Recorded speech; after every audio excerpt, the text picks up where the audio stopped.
Retrouvez Ça va chez vous avec Vogelis, groupe Estoria. Habitez comme vous voulez.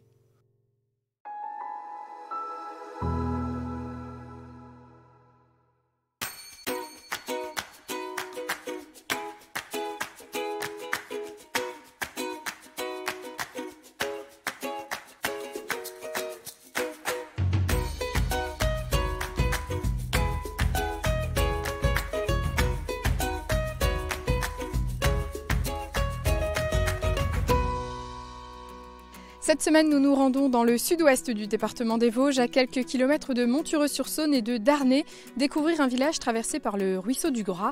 Situé dans la Vosges, le village de Bleurville compte de très nombreux hectares de forêt, principalement de hêtres et de chênes. Aujourd'hui, plus de 300 Bleurvillois peuplent la commune. Rencontre avec la famille Collin, pour qui la pierre est une histoire de tradition au sein de l'entreprise Cébélaire.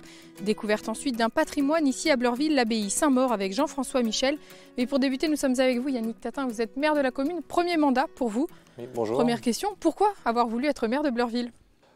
Pourquoi? C'était pas l'ambition première. Après, c'était, je me suis présenté pour être conseiller, pour m'investir un petit peu dans la commune. Et après le premier tour des élections, on s'est retrouvé à 11 à se regarder un petit peu tous, à savoir qui y allait. J'ai décidé de m'investir en tant que maire de la commune de Bleurville depuis maintenant un peu plus d'un an et demi maintenant. Le premier bilan que vous faites au bout d'un an, c'est comment vous qualifierez la fonction? C'est prenant, très prenant même. Après, faut trouver, en plus en étant actif, il faut trouver le juste milieu entre l'activité professionnelle, la vie de famille, le temps passé à la mairie, les réunions, mais on y arrive. Alors un village dynamique avec une vie économique qui est importante dans la commune, même s'il n'y a que 300 habitants. On compte une quinzaine d'entreprises, plus 3 agriculteurs qu'il ne faut pas oublier, encore 3 agriculteurs actifs au village. Donc oui, ça ramène un petit peu de monde à la commune, quelques gens qui viennent habiter ici grâce aux entreprises, et ça fait quand même la communication aux alentours. Voilà, ça amène du monde. Alors pour autant, pour l'instant, vous êtes au complet quand même, plus de construction possible à cette heure-ci. On n'a plus de parcelles constructibles sur la commune, donc on attend le nouveau PLU engagé par la Comcom qui, je l'espère, va rouvrir un petit peu de parcelles et nous aider sur toutes les ruines à remettre un petit peu en état. Voilà, c'est ça. Ouais. Alors un marché de producteurs aussi dans la commune, ça c'est important aussi pour le lien social et pour favoriser le circuit court. On en entend beaucoup parler et encore oui, plus c'est vrai.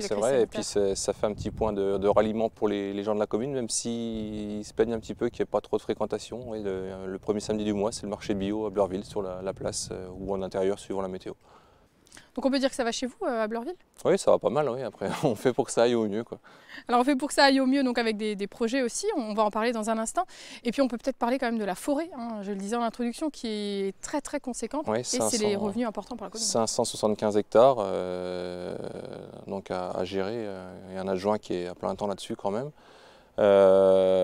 Oui, qui ramène, c'est les grandes recettes de la commune. L'année dernière, je ne vais pas vous le cacher, on était à quasiment 190 000 € de recettes pour la forêt, donc c'est important, ça aide beaucoup, ça permet d'envisager des projets, même s'il faut être prudent, parce que la forêt à cette heure-ci, c'est des recettes, peut-être que dans 10-15 ans, ça sera autrement, donc il faut être prudent quand même.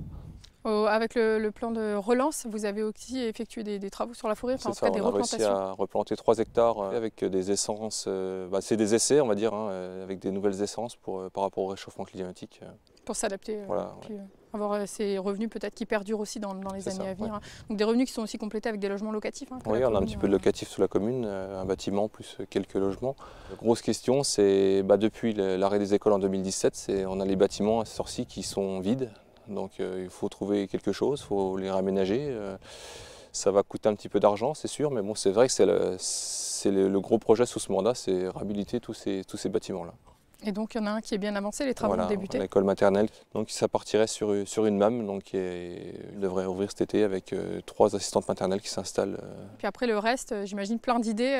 Voilà, après on a réfléchi sur une chaufferie bois peut-être par rapport à tous ces bâtiments qu'il faudra réchauffer s'ils sont réhabilités. Donc c'est la première question, la chaufferie bois peut-être. L'idéal, je ne vous le cache pas, ça serait un petit commerce avec un point de rencontre pour que les gens se retrouvent un petit peu. Je pense que ça manque dans les petits villages comme chez nous. Affaire à suivre donc pour ces projets. Merci beaucoup pour votre accueil ici à Bleurville. Nous continuons notre découverte du village, direction l'entreprise Cébélaire.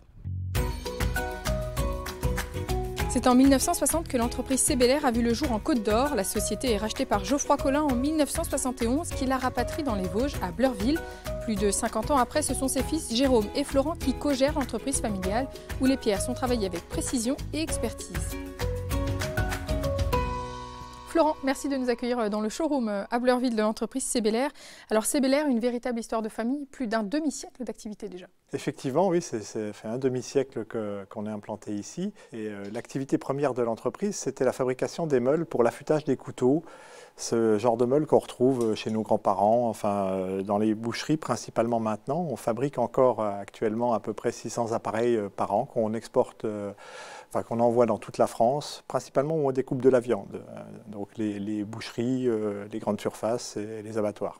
Donc la meule pour débuter, mais depuis vous vous êtes bien diversifié quand même. Alors la meule pour débuter, puis ensuite comme on avait les carrières de grès, le grès a comme caractéristique principalement d'être abrasif et c'est une pierre qui se travaille plutôt bien, c'est une pierre locale, on en a besoin dans la rénovation des monuments, on en a besoin dans beaucoup de domaines.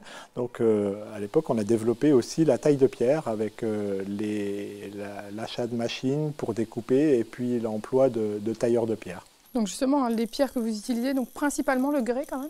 Alors principalement le grès pour les trois quarts à peu près, et puis on achète aussi des blocs à l'extérieur qui sont des blocs de calcaire qu'on trouve en Bourgogne principalement, dans la Meuse, avec des pierres qu'on retrouve en Neuville, Savonnières, dans ces villages-là. Voilà, ça on en exploite aussi une bonne partie. C'est principalement le grès, c'est une pierre très, très locale et voilà, donc quand on veut travailler avec les particuliers, on travaille aussi d'autres pierres.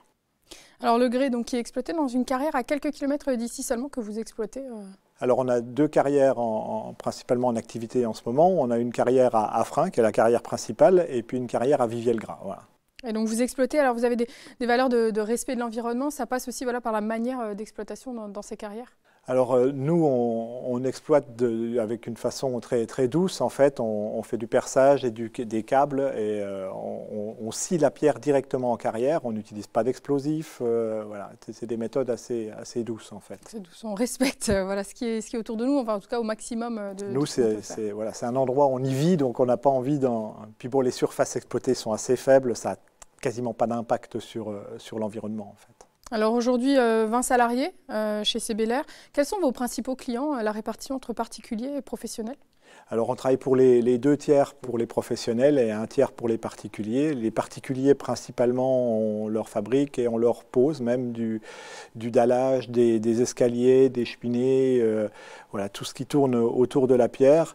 Et puis pour les professionnels, on travaille des professionnels de la rénovation du bâtiment. On leur fait des encadrements, des éléments de construction massifs pour la rénovation des châteaux, des églises. Alors le produit peut-être ou la chose qui est le plus demandée chez les particuliers, est-ce qu'on est encore sur la cheminée, l'escalier? On fait beaucoup de dallage qu'on fabrique et qu'on pose. La pierre naturelle, ça revient quand même un peu au goût du jour. Et quand on regarde des éléments de décoration, des bouquins de décoration ou des choses comme ça, il y a toujours quelque chose de minéral en fait. Et pour ça, on a deux showrooms. Un showroom à Épinal, qui est des bons enfants, et le showroom de l'usine, ici où on est aujourd'hui. Alors, particulier, professionnel. Alors, la répartition, par contre, France, internationale, vous travaillez aussi en Suisse beaucoup? Alors, principalement, on travaille sur toute la France pour ce qui est des professionnels. Et puis également, on a pas mal de clients en Suisse. Ça, c'est historique. Alors, Sébélair souhaite continuer à se moderniser, j'imagine, tout le temps. C'est important pour progresser. Donc, ça passe par ces showrooms, bien évidemment, mais aussi par des machines plus performantes. C'est notamment l'acquisition que vous avez faite récemment. Alors on est en train d'investir dans de la machine à commande numérique, des centres d'usinage pour la pierre, qui se rapprochent vraiment du produit fini pour aller un peu plus loin dans la modernisation. Et donc l'idée, les grands projets pour l'entreprise? C'est principalement ce type d'investissement, lié au fait de la difficulté de faire venir du personnel dans nos régions et puis du personnel qualifié. Il ne faut pas se mentir pour ça. Parce qu'il vous manque de la main-d'œuvre? Non, il nous manque, oui, clairement, il nous manque 1 ou 2 personnes, ça c'est indéniable. Et localement, on a vraiment beaucoup de difficultés à trouver. Reprendre l'entreprise familiale, pour vous, c'était une évidence? C'était une évidence, c'était pas prévu comme ça au départ, mais voilà, la vie est faite comme ça. Bon, merci en tout cas Florent pour votre accueil ici dans l'entreprise Sébélair. On part à la rencontre de notre dernier invité, direction l'abbaye Saint-Maur. Cette église du XIe siècle a été transformée au XVIe, à l'époque gothique et en très mauvais état. Elle est rachetée par l'abbé Pierrat en 1973. Depuis 1976, l'association Les Amis de Saint-Maur œuvre à sa sauvegarde et la mise en valeur de ce monument classé. Jean-François Michel, merci de nous accueillir ici à l'abbaye Saint-Maur. Alors une abbaye, un site patrimonial d'importance ici pour la commune de Bleurville. À l'origine, le comte de Toul et une abbaye bénédictine. Expliquez-nous. Alors c'est assez compliqué, c'est-à-dire que ici c'était un lieu de pèlerinage, peut-être même avant un lieu romain très important. Les légions, paraît-il, passaient par Bleurville. Et à partir d'un certain moment, les reliques de deux saints, Berthère et Attalène, ont été transportées ici. Et ça a attiré énormément de monde, des pèlerins, et c'est ce qui explique peut-être la présence d'une église qui maintenant est une église souterraine. Et à partir donc du XIe siècle, le pèlerinage est devenu tellement important que cette église c'est une église donc bénédictine sous la congrégation de Saint-Maur à un certain moment, et c'était au départ des religieuses de Remiremont. Ensuite, c'est devenu un prieuré de l'évêché de Toul, et finalement, ça a été uni à l'abbaye de Saint-Nicolas-de-Port. Qui a été difficilement conservé jusqu'à la Révolution, le prieuré à l'époque, ça a été compliqué de le conserver. Ça a été très compliqué parce qu'il y a eu des guerres, il y a eu la fameuse guerre de 30 ans. Et ici, les Irlandais notamment, on a parlé des Suédois, mais ici ce sont des Irlandais qui ont mis le feu à l'église. Il a finalement été racheté en 1974 et il est préservé aujourd'hui par les associations Les Amis du patrimoine. C'est important d'avoir des associations aujourd'hui qui œuvrent à la sauvegarde de ces monuments qui sont emblématiques et qui sont pleins d'histoire. L'association des Amis de Saint-Maur, mais avant, l'abbé Pierrat a joué un rôle absolument fantastique et l'association a pris le relais. Et c'est le président Alain Beaugrand, à l'heure actuelle, qui anime pendant l'été essentiellement cette abbaye avec des concerts, avec des expositions. Alors on parle de cette église souterraine qui était un lieu de pèlerinage et qui est aujourd'hui une des plus anciennes cryptes de France. C'est effectivement, il faut aller à Lons-le-Saunier, Remiremont, c'est du XIe, XIIe siècle. Ici, dans l'église souterraine, on est presque à l'époque carolingienne. Donc ici, on mélange deux époques romanes primitives, c'est l'époque carolingienne, l'époque ottonienne. Et ici, les arcades qui sont conservées, c'est ce qu'on appelle du roman ottonien, c'est-à-dire du XIe siècle. C'est un monument donc, qui est classé, qui a une particularité architecturale assez spécifique, puisqu'elle a d'abord été donc, dans un style gothique, ce que vous disiez. C'est-à-dire que le chœur a été habillé dans l'espace roman, le chœur a été construit ou reconstruit, si on veut, dans la coque romane. Et c'est ce qui explique que ce chœur assez élargi et assez lumineux, puisque la première église était de plan basilical. Est-ce que c'est difficile aujourd'hui de conserver ces monuments, de les restaurer, de les préserver au maximum ? Dans cette région, oui, parce que c'est une région qui est un peu loin de tout.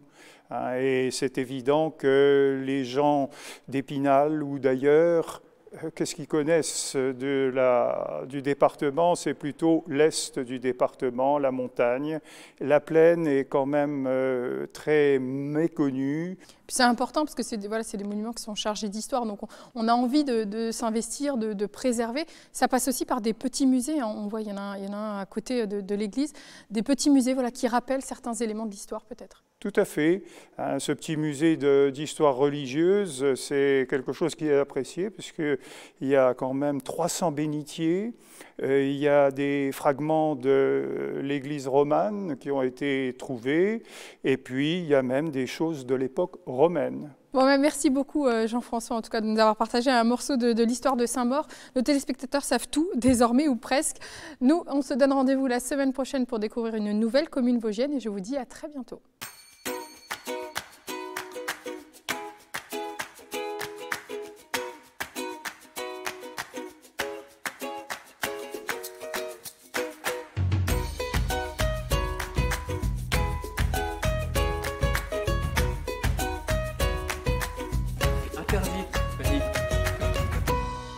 ici au Kékia.